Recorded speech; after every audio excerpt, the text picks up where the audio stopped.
Alright, good evening everyone. If you'd like to take a seat, we'll get started. Get things rolling.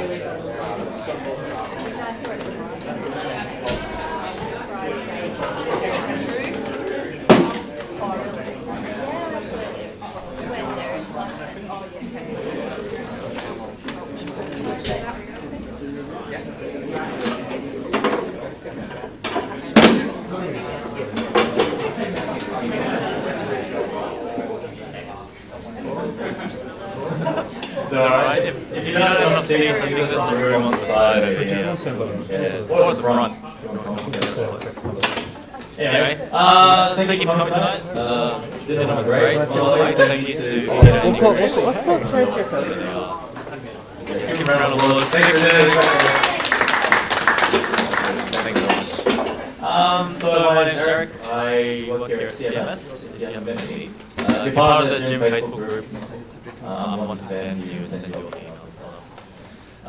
So if you're here Tuesday night, you've probably heard this already, but I'm here to tell you about probably some more events that are coming up, mission related or other mission related things. So first off, I think the next one we've got is QTC. So QTC is holding a seminar on the 6th. I think it's the 6th of October. Does anyone know? No? Okay, well. It's the 6th of October. I think it's a Thursday. It's on Ann Street. So when's the 6th of October event? It's the 6th of October. It's the 6th of October, guys. It's on Ann Street. It's Ann Street Presbyterian. Ann Street Presbyterian. This happened on Tuesday at all. Anyway, Peter Jensen. Peter Jensen will be speaking at that night, and Richard will also be at that night. Will you be at that night? Richard World. What day? It's the 6th of October. Sorry, it's the 6th of October on Ann Street, Presbyterian. Ann Street Presbyterian? Ann Street Church. I'll send an email. Sorry. Sorry. Anyway. It's a QTC all thing, but we'll the week after that, on the 13th of October, Richard will be coming back to this place right here.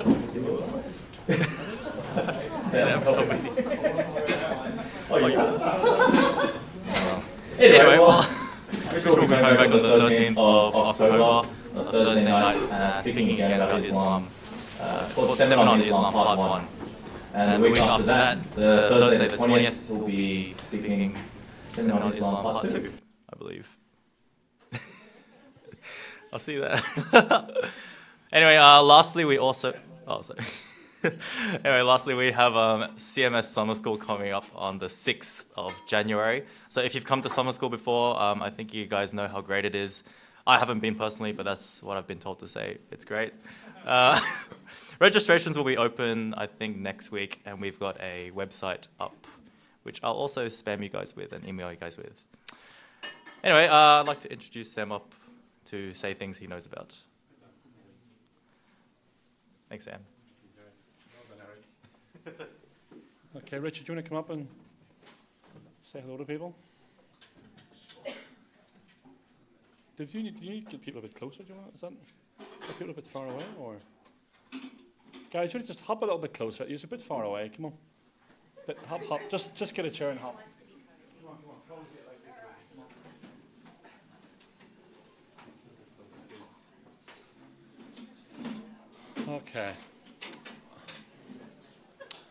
Okay, Richard. Some of you have heard Richard speak before and know Richard. Some of you haven't. So, Richard, could you just give us a bit of a brief about who you are, what you're up to, where you're from, stuff like that? Yep, sure. Hi, I'm Richard. I'm originally from Canberra in country New South Wales, but I've lived in Melbourne for a long time, lived in Sydney on and off. I'm currently living in Sydney, and now I'm there with my family. I have a wife and 4 boys who are all sort of young adults, old teenage boys. And what I do is I'm an academic, really, so I go around and teach at a whole lot of theological colleges. But really what I do is I train missionaries, and especially what I do in my academic work is I train trainers. So I train people from around the world, Africa, Asia, Middle East, Pakistan. We train up the academics to go back and head up Bible colleges in those places and train missionaries there. So training trainers is really what I do. Okay. And what else do you do? So who do you do that? Who do you do that through? Mainly Melbourne School of Theology. That's where I'm sort of the director of a centre, the postgrad centre there. But I lecture at other places too. Lecture at QTC. I'm part-time faculty there at SMBC, if you've heard of that, Sydney Missionary Bible College, at Moore College. I've done some stuff at Trinity in Perth. I head up a postgrad program in the US for a group called Ravi, Zacharias International Ministries. And I work for the Centre for Public Christianity too. Okay. Could you just tell us what brought you there? How did you get involved with this whole area that you're involved in? Oh, entirely by accident, or at least not by my design. I have no real interest in Islam, but I ended up in ministry working. So we were planning to be missionaries, and that's what we ended up doing. But our hearts were for people who hadn't heard about Jesus at all very much, and so we ended up working with Somalis who just happened to be Muslims. And so I realised I didn't understand very much about how Muslims thought or what they believed, and so I just sort of ended up wandering down a path to try and work that stuff out, and it's taken me to here. And where was that at that time? That was in Melbourne. Nice. Okay. And Sam was in my church. I think that's what he's fishing for. I don't know. He came and was part of our ministry. Should I pray for you? Sure. Let's pray. Heavenly Father, I just thank you for this evening, for the opportunity it is to be here this evening. Thank you so much, Lord, for bringing Richard here. Thank you so much for the experiences that you've given to him, Lord, for the different engagements and different background and that he's had, for the different people that he's met, for the things that you've taught him, and just thank you so much for the joy it is for us to be here this evening and to listen and to learn and to grow. I just pray, Lord, that you might grow our hearts for you this evening and grow our hearts for those who do not know you. Lord, so please teach us and equip us, we pray, because we ask this in Jesus' name. Amen. You want to tell us about some books as well? I can do that too. Good one.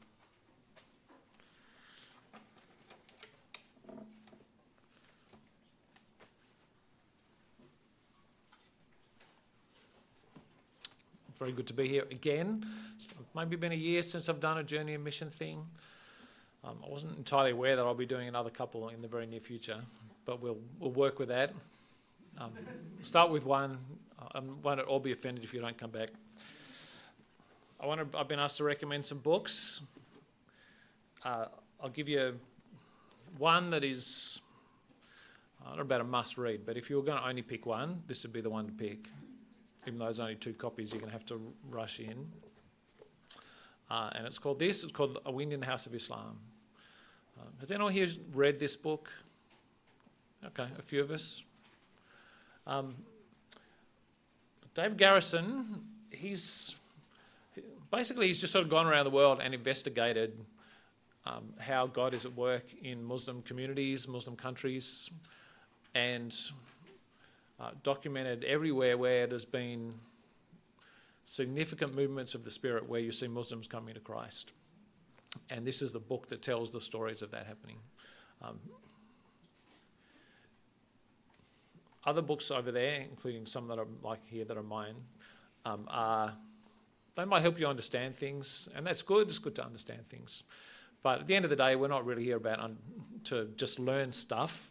We want to be a part of what God is doing and praying for that, celebrating that, getting involved in that. And this is brilliant because it will give you a sense that, particularly in a world where Islam seems difficult and Muslims seem tricky at sort of face value and often in practice tricky to minister amongst, this will reassure you that actually there are amazing things happening in the Muslim world. Last night I was at an event with a friend of mine whose name is Sasan Tavasoli. I don't know whether anyone's ever heard of him.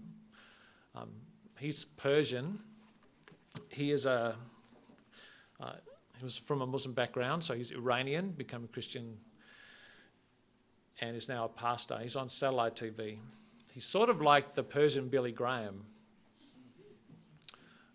But in Iran, in the last 10 or so years, there are hundreds of thousands, if not more than 1 million people that have come to faith in Christ in Iran and around the world.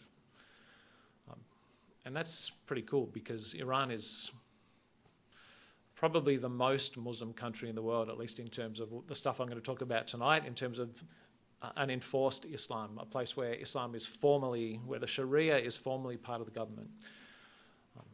So you think that might be a bit spooky, but actually that sort of sows the seeds for a revival. Last night, Sasan said that more Muslims have come to Christ in the last 14 years than in the previous 1400 years. It's just a flood, and vastly more. We're talking millions of people. So it's exciting. This tells a story. And so if you have any interest in ministry amongst Muslims, if you have any fear about it or any reticence, grab this book and have a read. So that's the best one to read. If you want to sort of cut down, not a cut down version, but a narrow focus, Nabil Qureshi's written his personal testimony of he's a Pakistani-American Muslim who came to faith in Christ a few years back. That's a great story. It will also give you a bit of a sense of not just so much Islam, but the beliefs that Muslims will struggle with in encountering Christianity. So that's a really excellent book. It's probably the easiest read of all of them. It's a story, and it's a great story. He's a great writer. And there's 2 books there that are mine, that I've been ordered by Sam to recommend. Start with that one. That's a very short, it's probably the shortest book there, possibly the cheapest. I don't know how much they're charging. But very practical, just give you tips about how Muslims think, what some of the things they believe, how it's good to sort of act or shape community in a way that they can find, make the Christian community accessible to Muslims, and then some of the good things to say. So that's a short one. That's more hardcore. That's a philosophical apologetic. If you want to go really, really deep on some of the issues that Muslims will want to argue with you about, then that's sort of where that is. I wouldn't recommend that book unless you want to go deep. But if you do have a real ministry with Muslims, or you find yourself involved in deep apologetic arguments with Muslims, then that might be helpful. What are the titles? Oh, yeah, right. That's The Wisdom of Islam and the Foolishness of Christianity. This one's called Witnessing to Western Muslims. That one's called Seeking Allah, Finding Jesus. And Nabil's just written another couple of books as well that I'm guessing at least one of them's worth reading because I've read it. But everything he writes is really accessible and it's good stuff. That one's called A Wind in the House of Islam.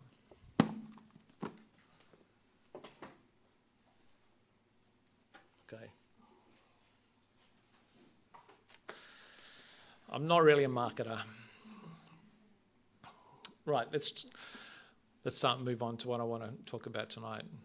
Power of weakness, which sort of actually comes from the last couple of chapters of the Wisdom of Islam book.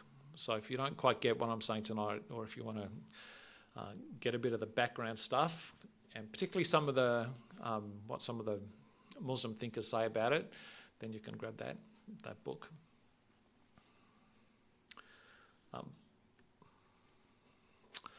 Clearly,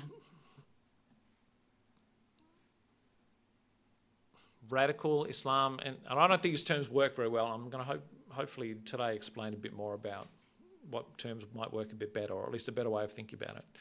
But clearly the idea of this sort of radical enforced Islam in the last year has been clearly in the news. You see ISIS, you see Al-Qaeda. And one of the things that I'm absolutely convinced about is that the way it's presented to us, particularly ISIS, particularly what's happening in the Middle East, the media just don't get it at all. And they present these sort of totally polarised images of Islam, and they sort of tell a story where ISIS fits in that. So you have crazy, violent Muslims over here, and then you have sensible, real in the sense of true, peaceful Muslims over here. And that's sort of the way they put it together.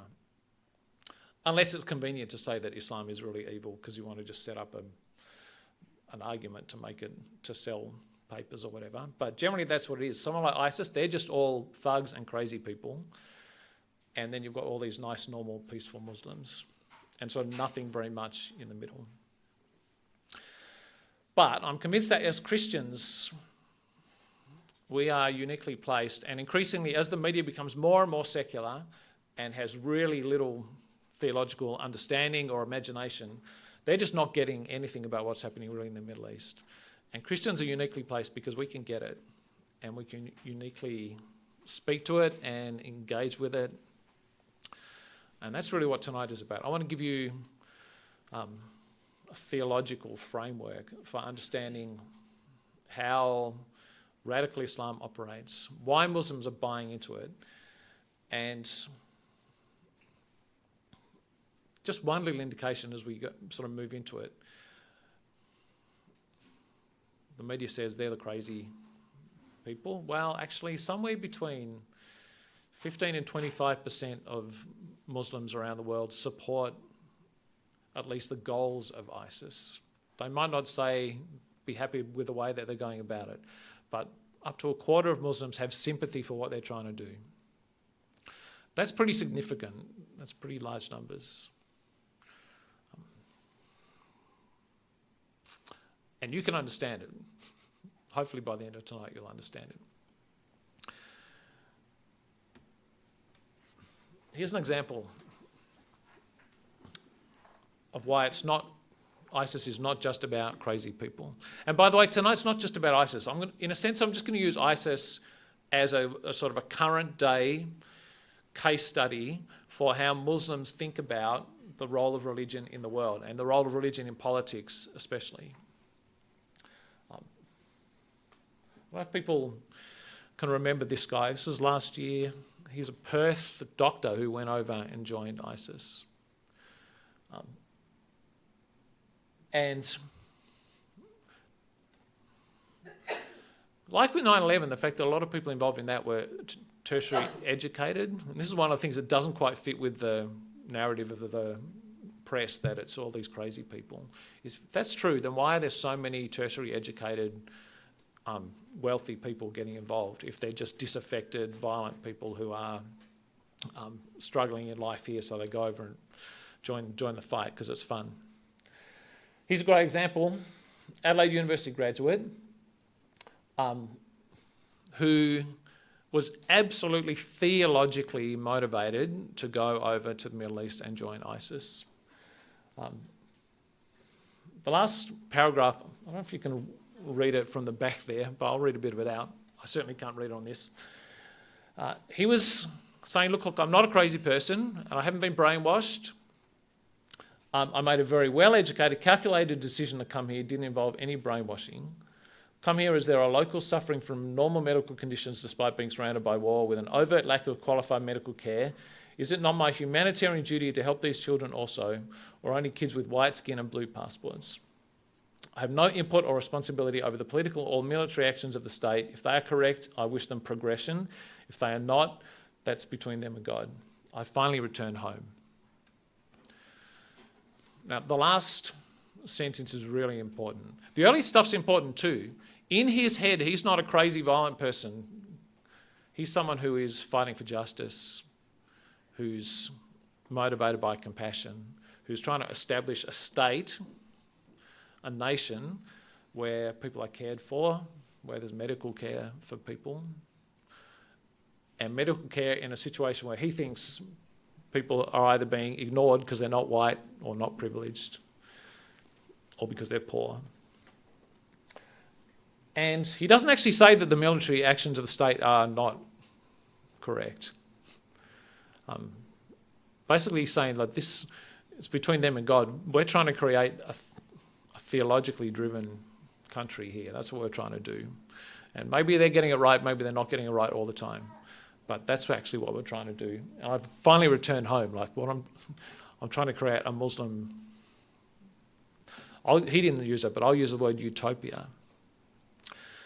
That's what Muslims think they're trying to do in the Middle East. They're not just trying to massacre people and be, again, violent crazies. They are utopians. They're people who are trying to set up a perfect, beautiful, just, compassionate society. That's the vision. So I want to sort of explain how that plays out and the theology behind that, and then how we as Christians can respond to that. Okay, what that is, the word that they use in academia, and you can forget the word, I don't care if you remember the word at all, but the word for the political model that they're trying to employ, and this is Islam full stop, by the way. ISIS is sort of they're a hardcore, taking it really seriously group, but Sunni Islam, traditional Islam, its political model is a nomocracy. And this is not all radical, this is mainstream. This is why heaps of Muslims support it, because it is mainstream. Islam's political model is a nomocracy, and by that it means the rule of law. Some people say that things like Persia, Iran is a theocracy. That's not accurate. God doesn't rule. God never turns up. In Islam, God never reveals himself ever to anyone, including Muhammad. God just gives the rules, the laws. And that's what a nomocracy is. It's where you're ruled by the laws, and in an Islamic nomocracy, you're ruled by Muslim laws, by the Sharia. And so all of society is governed by the law. It's true of all of Islam, but it's particularly true of, and pretty much from now on, when I use the word Islam, what I'm talking about is sort of traditional Sunni Islam. There are some mainstream schools within Islam. Within Sunni Islam, there are 4 mainstream schools. But they're really just schools of law. I'll explain this a bit in a minute. But we're talking about traditional Sunni Islam, which is the 85-90% of Muslims in the world follow traditional Sunni Islam. Not talking about Shia Islam, although Shia Muslims believe in democracy too. That's Persia, that's Iran. I'm not talking about unorthodox sort of mystical groups, Sufis. There are also a lot, when I say a lot, maybe 10 to 15% of Muslims around the world are like totally liberal or nominal, not really talking about them.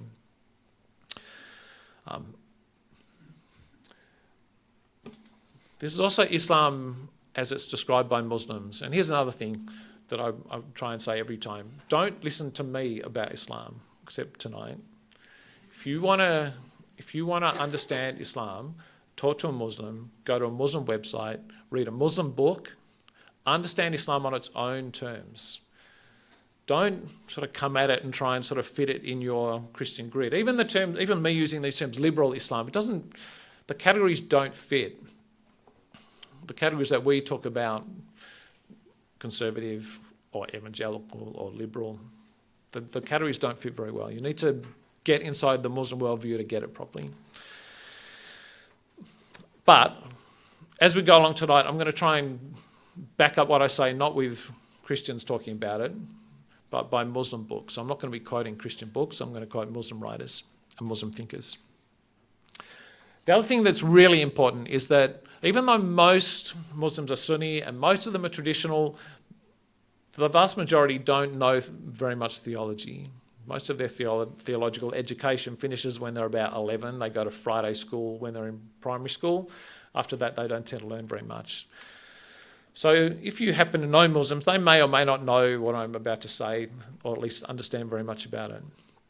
But if they do go to mosque, and particularly if they go to the Islamic centres or the madrasas, where they're actually teaching theology, this is what is being taught in the mosques. This is what is taught in the books. This is what is being taught in Muslim universities around the world. Okay, let me explain what a nomocracy is. By the way, I tend to tell lots of stories. We're going to run through some theory, and then I'm going to ground it with some stories. Nomocracy. Islam operates under a legislative model of divine human interaction.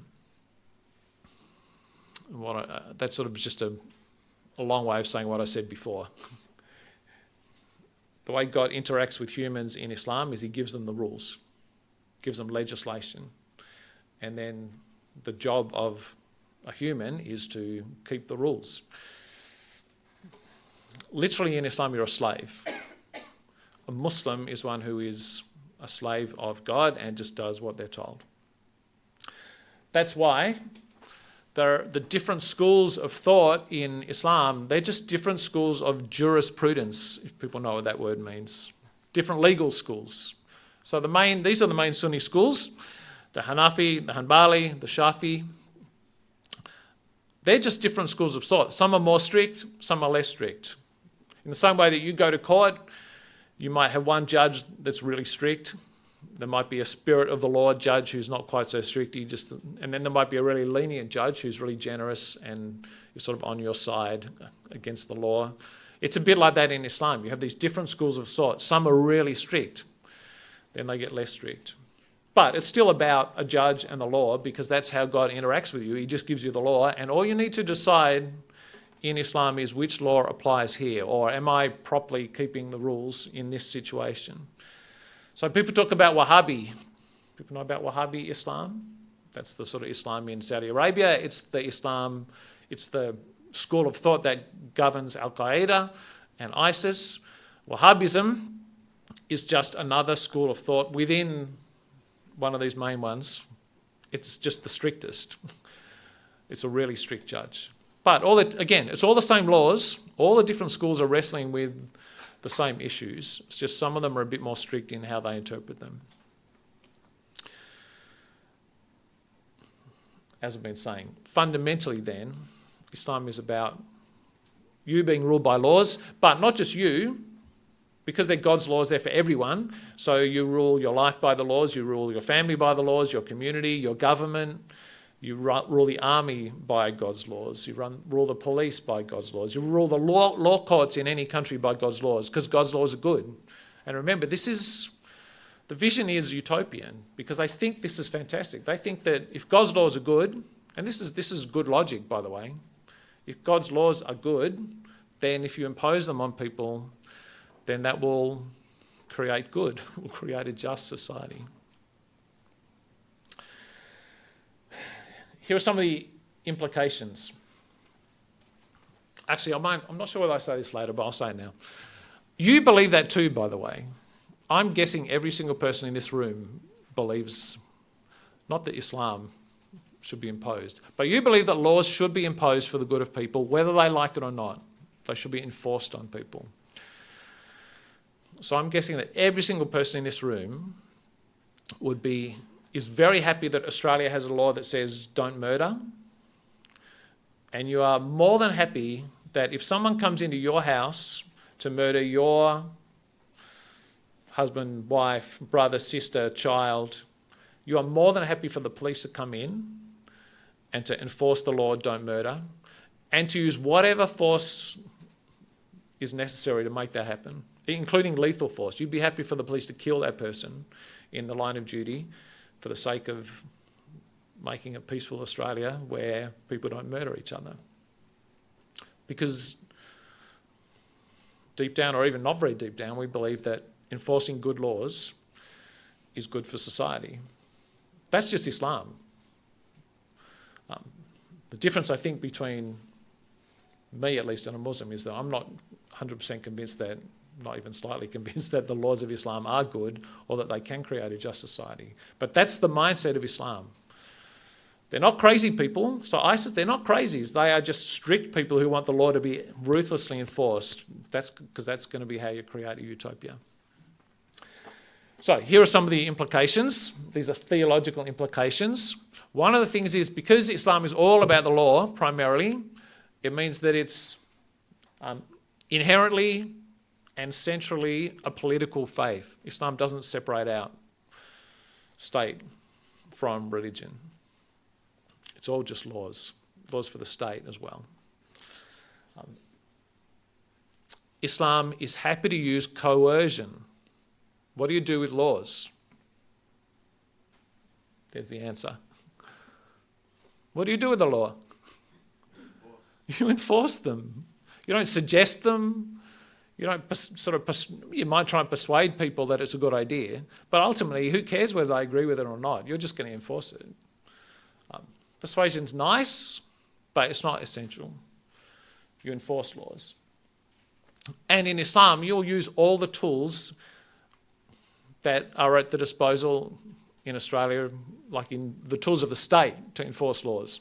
The police, the army, the law courts, they're all at the disposal of Islam to enforce Islam on people for their own good, whether they like it or not.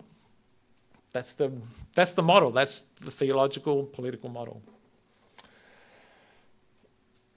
It's a totalitarian saturation. That's what Miroslav Volf calls it.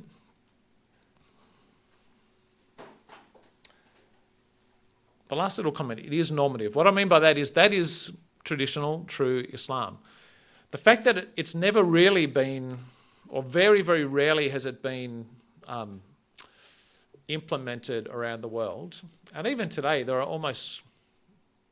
Iran possibly would be the closest to somewhere that's tried to implement this. The Taliban tried to implement it. ISIS are sort of trying to implement it. But it's been very rarely implemented anyway, other than right back at the beginning when Muhammad was around. And there's a few little sort of situations where people tried to do it. Even Saudi Arabia is not really an Islamic democracy. It's a royal family. And so the royal family rules a lot of things, and then over here, the religious authorities are given some things to control. Basically, education and law courts are governed by the religious people, and then the military is over here, governed by the royal family. So the royal family doesn't give complete control to Sharia in Saudi Arabia because they want to keep in charge. So it's been very rarely implemented, but that is what normal Islam is. That was how it was envisioned by Muhammad, and certainly how it was lived out by Muhammad in early Islam. Okay, this is Maududi, very influential Muslim teacher. Says the chief characteristic of Islam is that it makes no distinction between the spiritual and the secular in life. Its aim is to shape both individual lives as well as society as a whole in ways that will ensure that the kingdom of Allah may really be established on earth and that peace, contentment and well-being may fill the world. Again, not crazy, angry thug. Why do we want to enforce God's laws? So that peace, contentment, well-being may fill the world. That's the vision.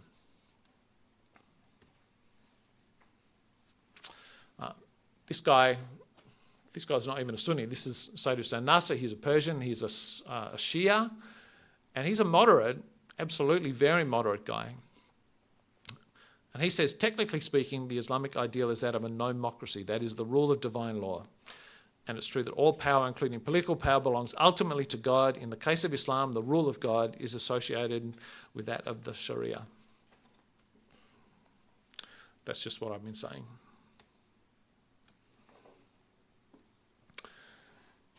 Shabir Akhtar, he's a friend of mine, Sunni, conservative, Western trained. He actually works at Oxford University. Again, not a wacko, not a crazy. Islamic norms of, he likes big words though, bear with it. Islamic norms of conduct derive their authority from the Quran or from the example of Muhammad, the recipient, the bearer, interpreter of the Quran, and the first executive director of the social charter inspired by it. The link with Muhammad also explains why Islamic ethics is comprehensive enough to render artificial the distinction between positive law, private morals, and etiquette. Which is a typically flowery way of basically what he's trying to say is, this goes all the way back to Muhammad. We're just trying to copy Muhammad. And what Muhammad did was he didn't separate anything out. The private wasn't separated from the public. The way that people behave is governed by the law, governed by the Quran.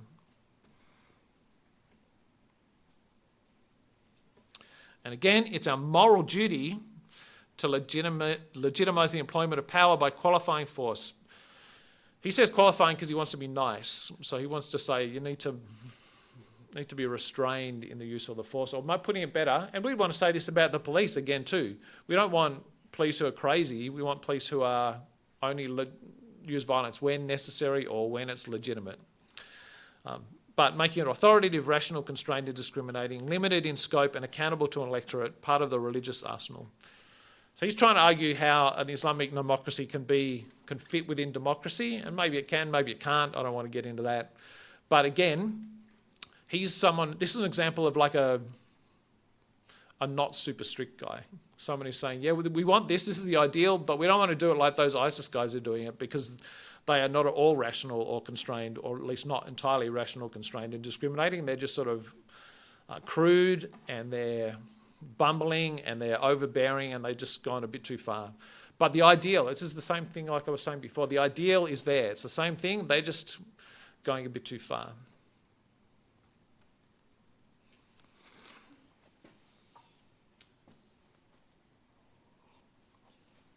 I said before that I'm guessing you believe in laws being enforced and that that's a good thing. I also want you to get a sense of why Muslim thinks the whole sort of system is a good religious system, or a good way of thinking about how humans and God should properly operate. And that's because, it's been said a million times, doesn't make it any less true, that in Islam there are 99 names, but none of them are Father. Because in Islam they don't have a personal interaction with God. That's not the model. The model is like this. And I think this is the best way to just think of how Islam, like the imagination, the theological imagination of Muslims, is they think about their relationship with God the way that you, if you ever do think about it, you think about your relationship with the Queen. Now, most of you are like most, I'm guessing, are like most sort of nominal Muslims where, yeah, I'm a Muslim, but I don't take it too seriously. You're probably like that as a monarchist.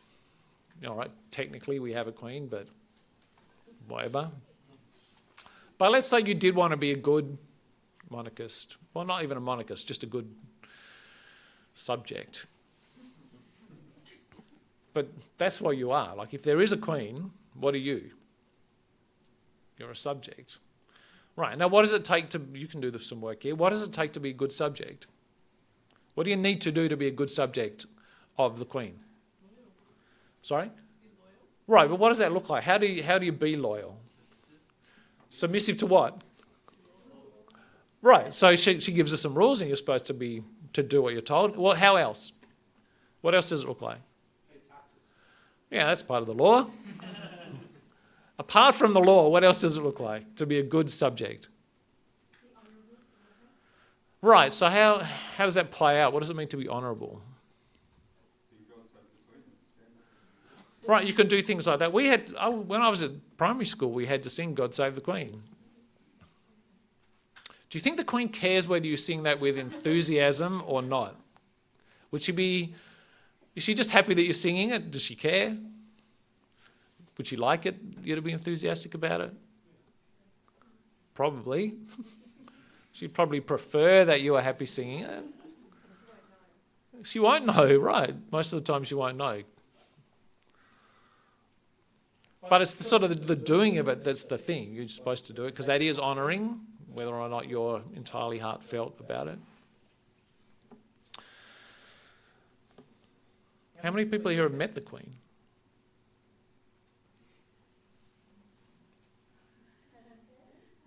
Oh, you have not. You know everyone, not that much though.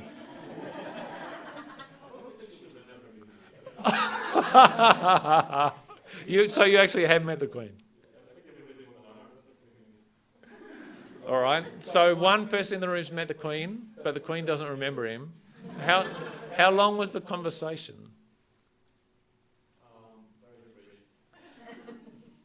Right. And what did you say to her? That'll shut it down.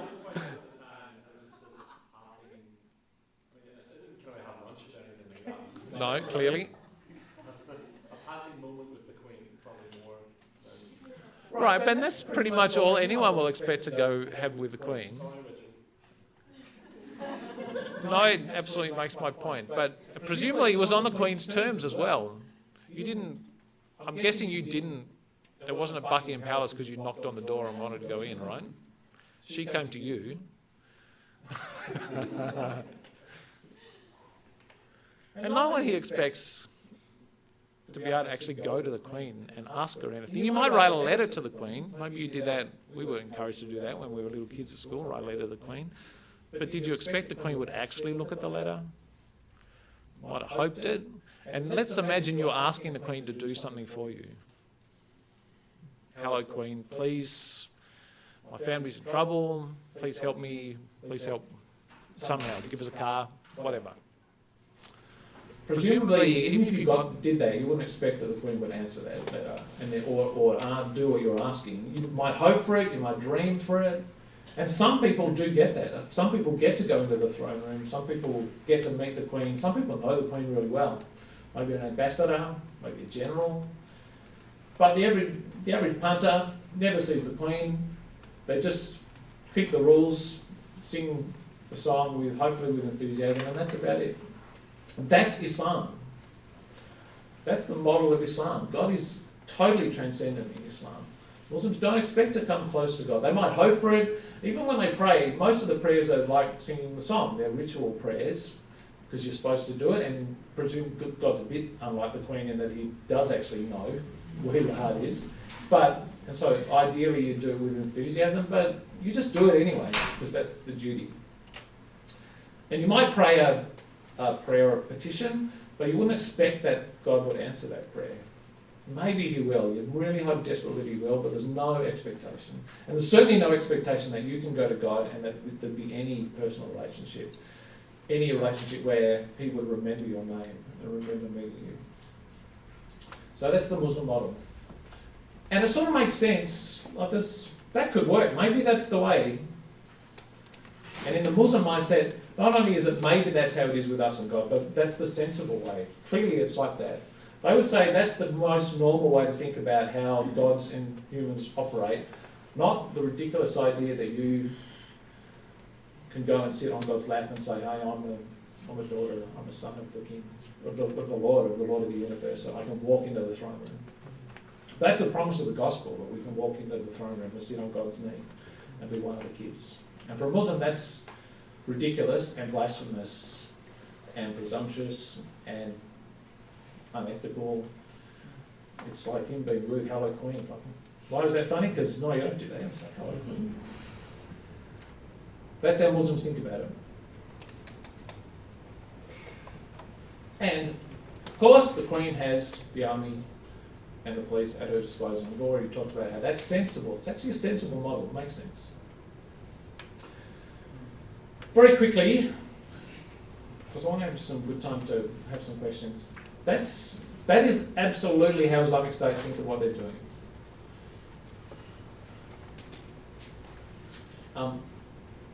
It's just the sort of the most recent or current example of a self-conscious Islamic democracy. It has a clear democratic political ideology. You can see, hands up if you've read any of ISIS's documents, like their policies. Okay, well, I'll show you some stuff in a second. But they're Salafi, here's a term. Salafi literally means like the companions. It's the earliest people who followed Muhammad. And so Salafis are people who say, you know what, the best model for how you implement the rules was the early Islam.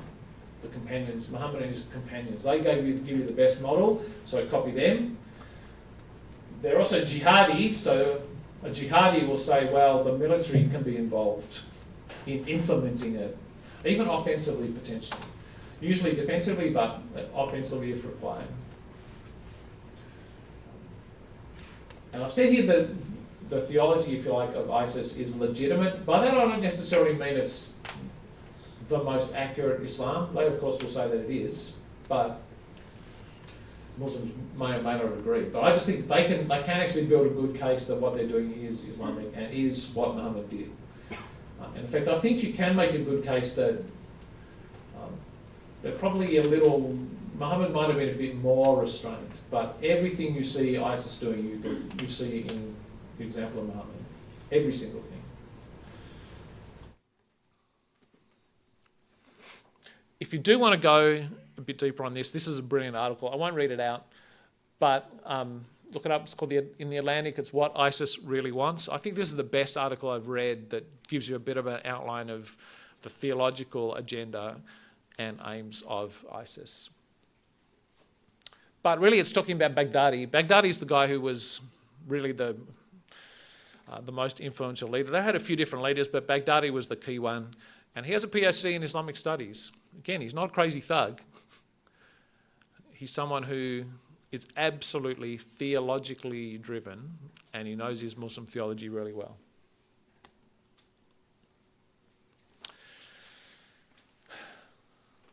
This is a nasheed. I don't know if people know what a nasheed is. It's like a war song, if you like, or not really a hymn. It's more like a war cry than a hymn.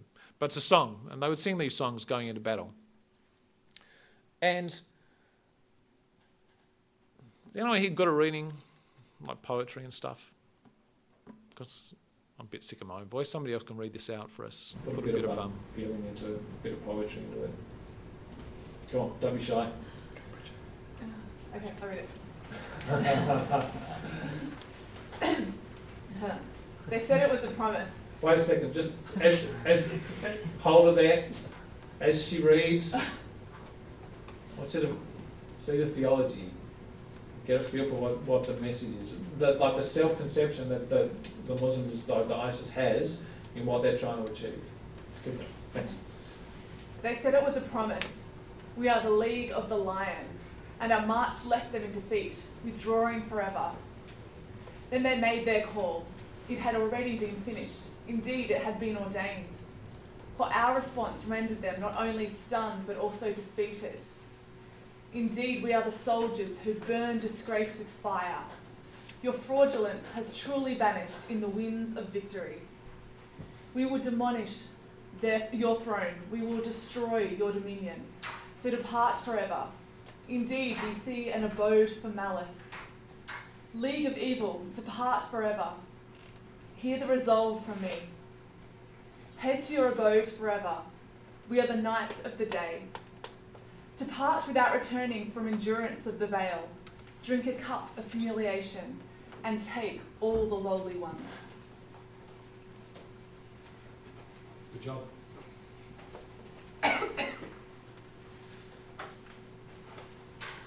Does this remind you of any Psalms?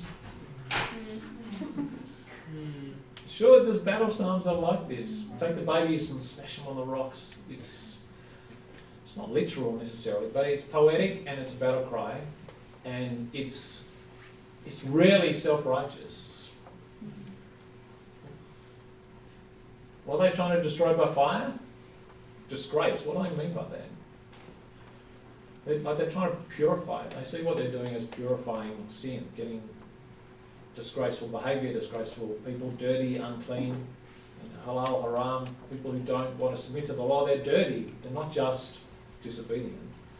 It's a disgrace. So they're trying to remove that. When they look at non-Muslim societies, they see an abode for malice.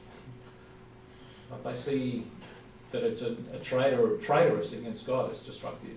It's inherently sinful. That's what they're trying to get rid of. But they're different. They're trying to get rid of the league of evil because they're the goodies. We're the knights of the day. Now again, we can dispute whether Islam really is light, whether it's the day, whether it's good. But that's the self-perception of radical jihadi Muslims. They're utopians. They're not just crazy thugs. Crazy thugs join in, but that's not what's driving it. What's driving it is a utopian theological vision. There's another one. We can look at that one later. Keep moving quickly though.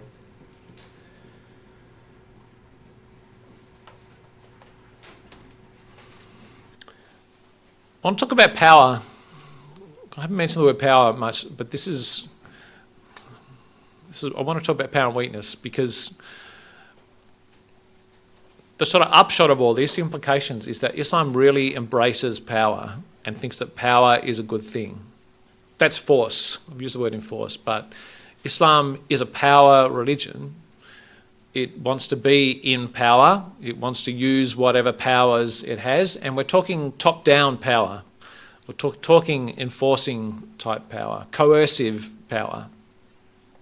Islam absolutely embraces it. Doesn't just embrace it, this is inherent to Islam. Islam is inherently a power religion. It wants to be in the public square. You see that this is why Muslims love going, and when someone writes a cartoon, what do? They go into the public square because they want to claim the public square. A lot of it's sabre rattling. A lot of it's like a footy fight these days. In the olden days, people used to actually hit each other playing football. Now they just sort of pull each other's jumpers and push each other around because they're too scared of getting in trouble. It's a bit like that, but it's puffing out chests, trying to impose yourself. Doesn't necessarily mean that they want to be violent, at least not there. But that's Islam. It embraces being a power religion. This is Shabir Akhtar again. Remember, this is a moderate guy. He's not at all down the inherent violence end. He says the Islamic position is morally and doctrinally opposed to this proposed external rescue from the plight of sin. He's critiquing Christianity here.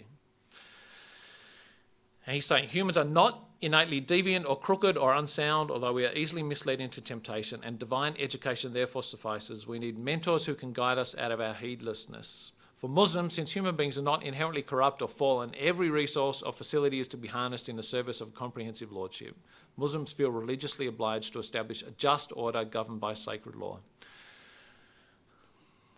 Their view of sin is part of that too. They think humans can do it. They think we can pull it off. They think that we can be good because we're not deeply, inherently, I was going to say powerlessly is probably the right word, but they don't believe that it's outside of our power to be good inherently. And that fits too. If you think you're a good person, or at least can be good, then laws are enough. And Christians have tried to think that for years, by the way, before we get too critical of Muslims for thinking that way. Legalism is a massive battle in churches. Christians thinking that actually, you know what, I'm all right, I can pull it off. Because that's just human. And this is the thing, Islam is a very natural human way of thinking about God and us and our capacity to be good and our capacity to create a just society by an ism, by a political means. Communism is very, very similar. But here's the problem. So I'm going to sort of shift gear. I want to do a little bit of a questioning of the model, and then contrast the Christian model, and then we can talk.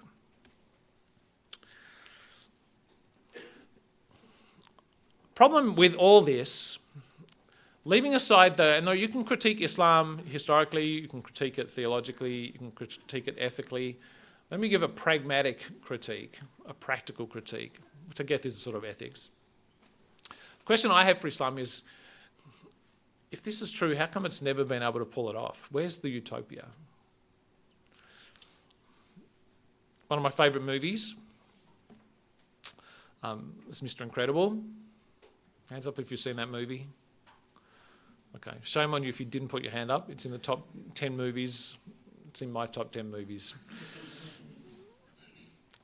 This is Mr. Incredible. At the beginning he says, no matter how many times you save the world, it always manages to get back in jeopardy again. Sometimes I just want it to stay safe for a little bit.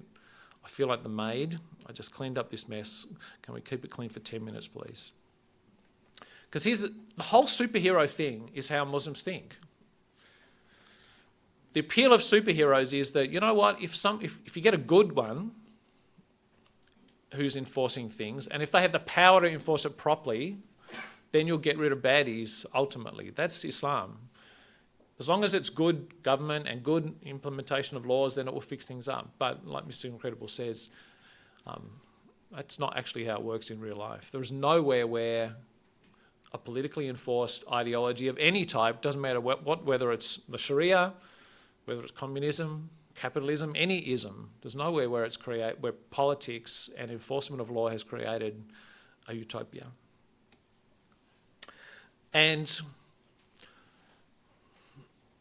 I'd want to say that in the case of Islam, it's almost the opposite. There's nowhere where it's even come close. There's nowhere in the world now where Muslim countries are, even in by objective measures, the better countries. So this is a Muslim talking here. This is not just a Christian critiquing. He says, 2 observations about Islamic civilization have been commonplace, shared by Western as well as often Muslim observers. So Muslims agree on this. First is the success and predominance of law in Islam. Islam is seen as nomocratic and nomocentric. We've talked about that. Second is that the failure of Islamic politics or the Muslim political enterprise to enact coherent, stable political institutions and of Islamic normative political thought to provide realistic guidance to governments or avert cycles of tyranny, violence and rebellion. Lots of big words again, but basically he's agreeing with me that this has never worked. There is no example of where Islam, when it's been imposed as laws, has been able to create a society that's just and peaceful and beautiful. And in fact, the opposite is true. When you go to the Middle East or the places where Islam is really intentionally enforced, like Iran, like Afghanistan, like Somalia, like Saudi Arabia, what you end up seeing is tyranny and violence and rebellion and civil breakdown. Islam doesn't keep its promises. The Muslim vision, because it's hopelessly optimistic, because it likes to think that humans can pull it off, but the reality is it can't. That's a picture of the current world, and it's a measure of human rights. And the red places are the countries in the world where that have the worst records of human rights. And you sort of see a swathe through the Muslim world.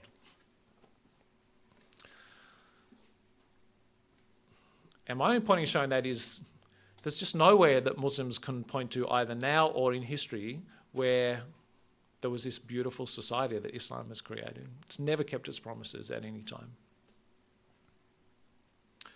The opposite is true. When it's been imposed most strictly, most formally, most fully, you end up with somewhere like current day Iran, where people are fleeing from God at huge rates. They're not all becoming Christian, by the way, but Iran is becoming one of the least religious countries in the world, the highest rates of atheism. Actually, the highest rates in the world of drug abuse, of marriage breakdown, of prostitution. Underneath the surface, Iran is this total mess. Now, I want to spend maybe 5-10 minutes just contrasting how Christians think about power and weakness. I've already said that we embrace power to some degree, but because we believe in sin, we don't think that police enforcing laws actually solves the problem. We think it's good because we would like our society to be peaceful, and it limits how much damage we do, but we don't think it creates utopia. We don't think that it changes hearts. And that's the ultimate difference. Sermon on the Mount, don't have time to do a full sermon on the Sermon on the Mount, even on the Beatitudes. This is basically God just saying, look, it's all upside down, guys. You want to know how society is transformed, how lives are transformed, how God's kingdom is built? It's built through weakness, not through enforcement. Weakness, not power. Blessed are the poor in spirit, blessed are those who mourn, blessed are the meek, blessed are those who hunger and thirst for righteousness.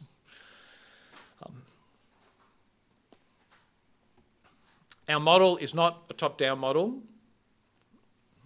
It's an inside-out model where God has to change hearts.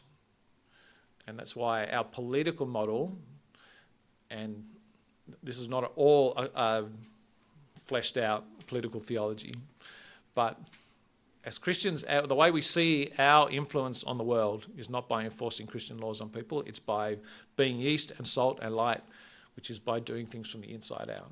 Transforming society sort of one person at a time as hearts are changed. And how we see power and strength operating is that we embrace, I think it's right to embrace force. I'm not a pacifist. I think it's good to have an army. It's good to have a police force. If someone walks into my house and starts attacking my kids, I will actually use force to try and stop that happening. But I don't think that's going to change that person's heart. And that's because powerful force, if you know what I mean by that, forceful force, has its place, but it's actually not very powerful. Weak forces are far more powerful. That's the message of the gospel. That's the cross. It looks like a loss, but actually it's extraordinarily powerful. It's like forgiveness. And there's a whole heap of these things, all these sort of weak forces. Service, self-sacrifice, humility, gospel foolishness, forgiveness, forbearing, prayer, witness, power, all these sort of gifts of the Spirit, these characteristics of what it is to be a Christian. These are forces, but they're forces for redemption and restoration and fixing up relationships, and they're far, far more powerful than enforcement. I think it was Lincoln, correct me if I'm wrong, I think it was Abraham Lincoln. There's this time when he was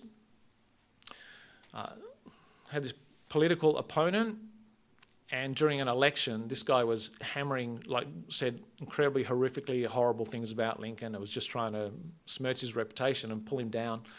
And then Lincoln won and became the president. And then he appointed this guy to one of the highest posts in government. And Lincoln's friends would say, "What are you doing? This guy hates you. He's been saying these horrible things about you." And Lincoln said, "Do I not destroy my enemies when I make them my friends?" And that's powerful. That's far more powerful than bashing up your enemy. So reconciliation, building friendships is creative and much stronger. Forgiveness is stronger than hitting someone, stronger than revenge. And that's the message of the gospel. And as Christians, we say that works one-on-one, but that works in society, that works in countries, that works globally. When I talk with Muslims, I talk about families as a good example. So, presumably you've got rules in your family. Give me a rule in your family. Come on, who's got little kids? Sorry? Don't put wet towels on the bed. Don't put wet towels on the bed. That's very strict and oppressive. Okay, good one. Any other rules? Give me a rule. Anyone else with teenage boys?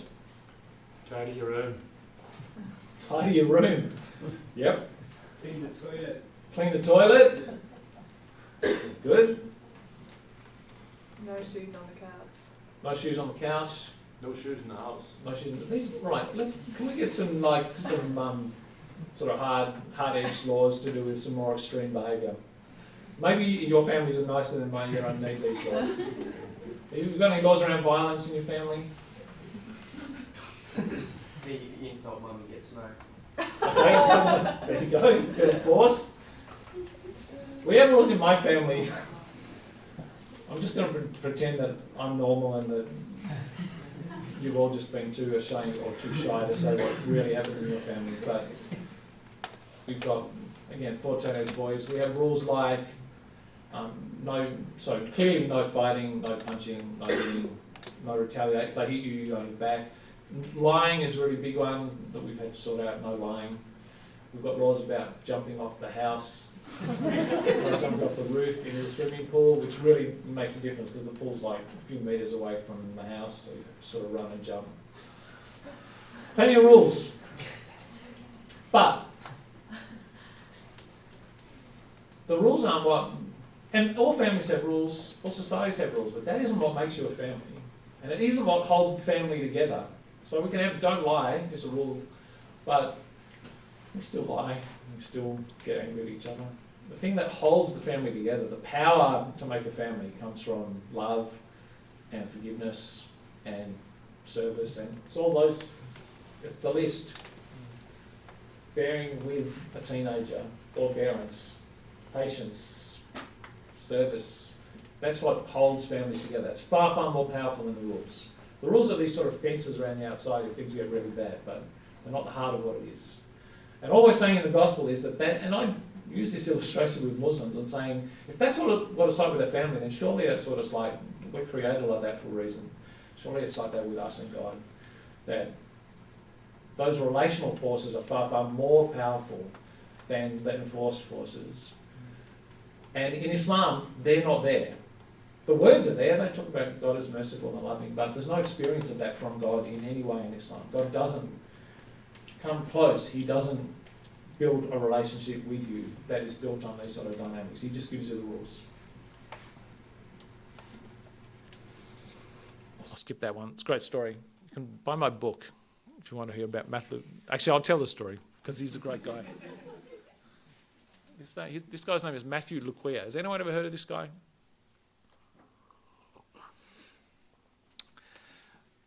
He's from Uganda. He was a doctor. He was a really bright student, had scholarships, one of the brightest kids in the country, and went to medical school. Ended up being sent to the UK to do masters in medical science. Became pretty much the most qualified doctor, Uganda doctor there was. And then he came home, and that's really unusual. Like higher than 80, even 90% of people in Africa who go to the West to get a higher degree don't come back. They just stay over there. But he came back, and was put in charge of the major hospital in Uganda. There was an Ebola outbreak, and this was quite a while ago when people didn't really understand much about Ebola and certainly didn't know how to treat it properly. And there was an outbreak of Ebola in one of the villages, and he realised that he was actually the only person in the country qualified to deal with it. He's a Christian man. He had a wife and kids. And he said, right, I'm going to go to that village. And he got a little team of nurses. We're going to go there and we're going to treat them. We're going to quarantine it and we're going to treat this thing. Everyone was saying, don't do that. That's ridiculous. We can't lose our best and brightest.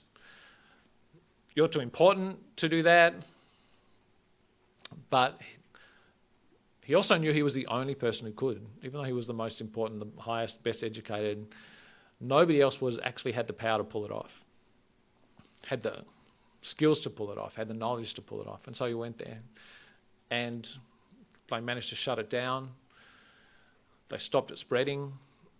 And they potentially saved millions of lives. Only a few hundred people died, including him and most of the nurses as well. So he gave up his life. Now, is that a sad story or a happy story? Is it a beautiful story? Is it a waste? That's the gospel. And Muslims will look at that and say, that's stupid. Why would a powerful person waste his life and do that? But the gospel says that, you know what? Even though it's crazy, the most powerful fantastic person ever, gave himself because he was the only one who was in a position to save us and rescue us and bring us back. And it was a self-sacrifice. And yeah, it looked weak, and he lost, but it was a win. It was a win because it brought us back. And that's it. Self-sacrifice is actually something that is beautiful when you look carefully at it. It doesn't look very powerful, but it saves people.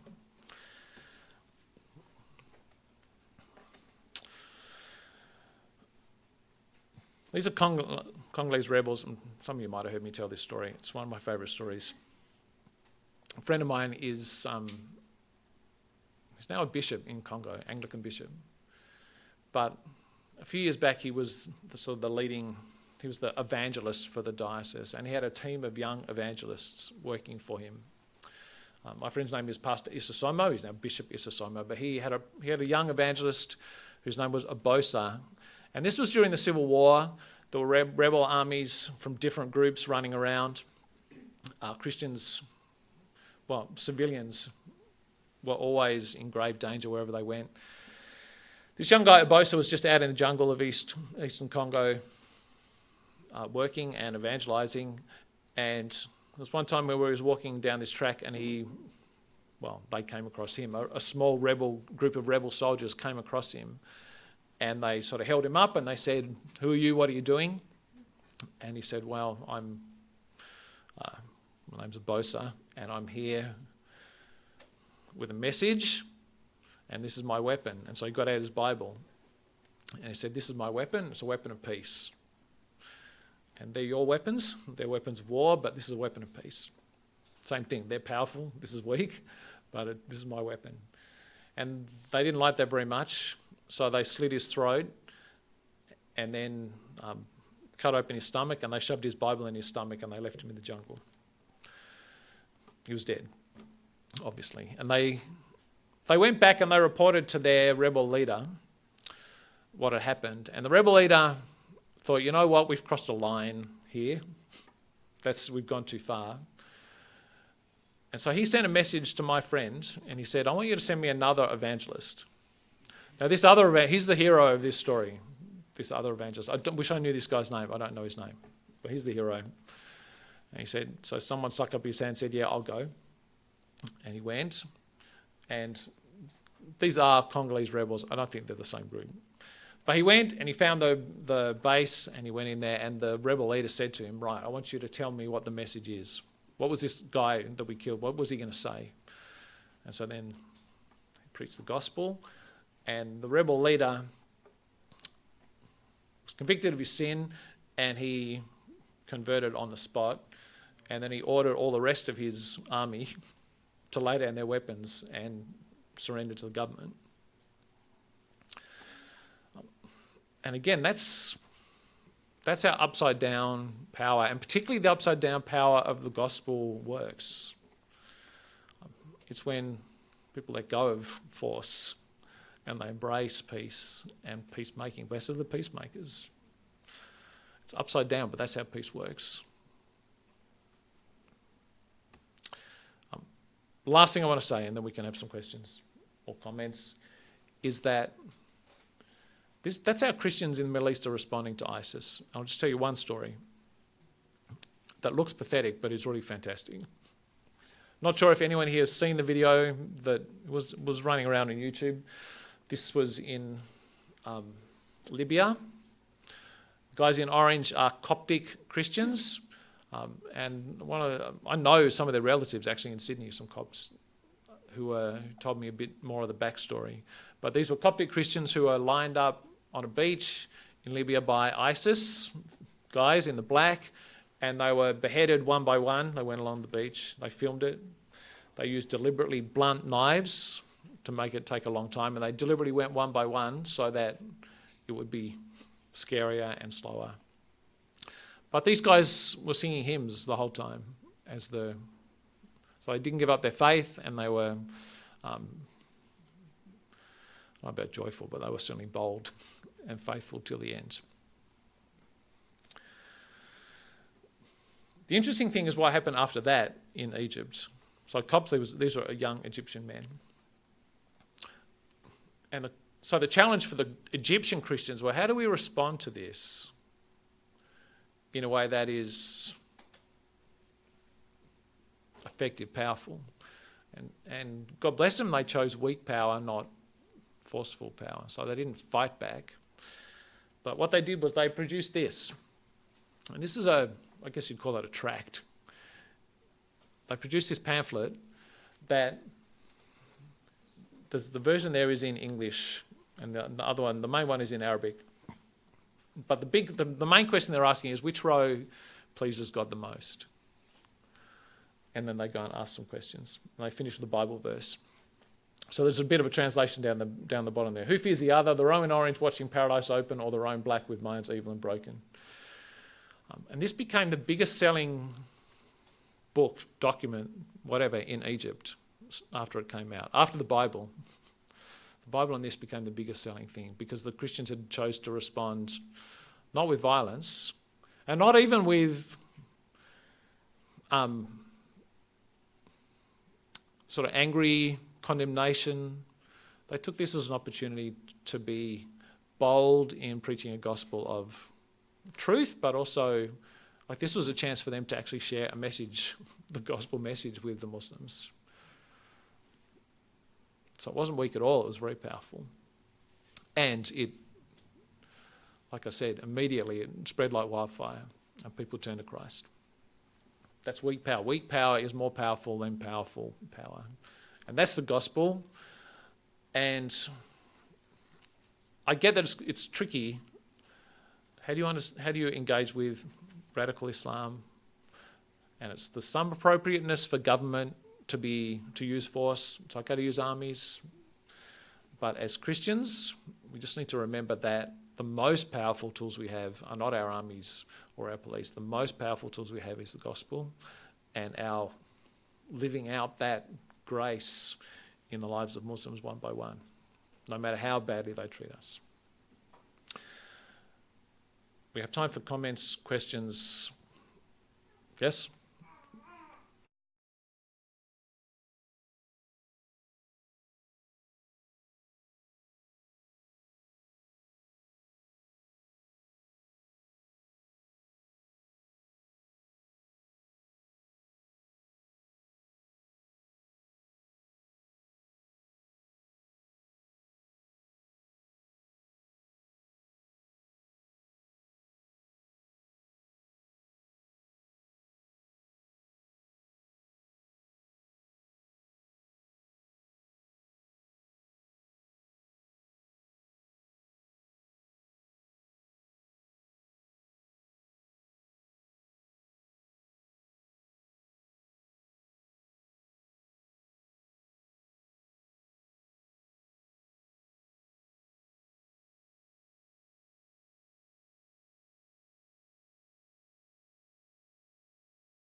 You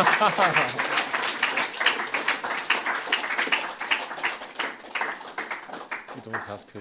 We do have a few more minutes. If people just afterwards want to have a chat with Richard, you can do that. I'm sure Richard would love to have a book signing at the back, wouldn't you, Richard? And also, maybe also we've heard Iran mentioned this evening. Masood's here this evening. So Masood, you want to wave your hand a little bit? Masood's here this evening. If you want to kind of ask Masood about some questions about Iran and maybe just some of the things that Richard been shared as well, please, you can have a chat with Masood as well.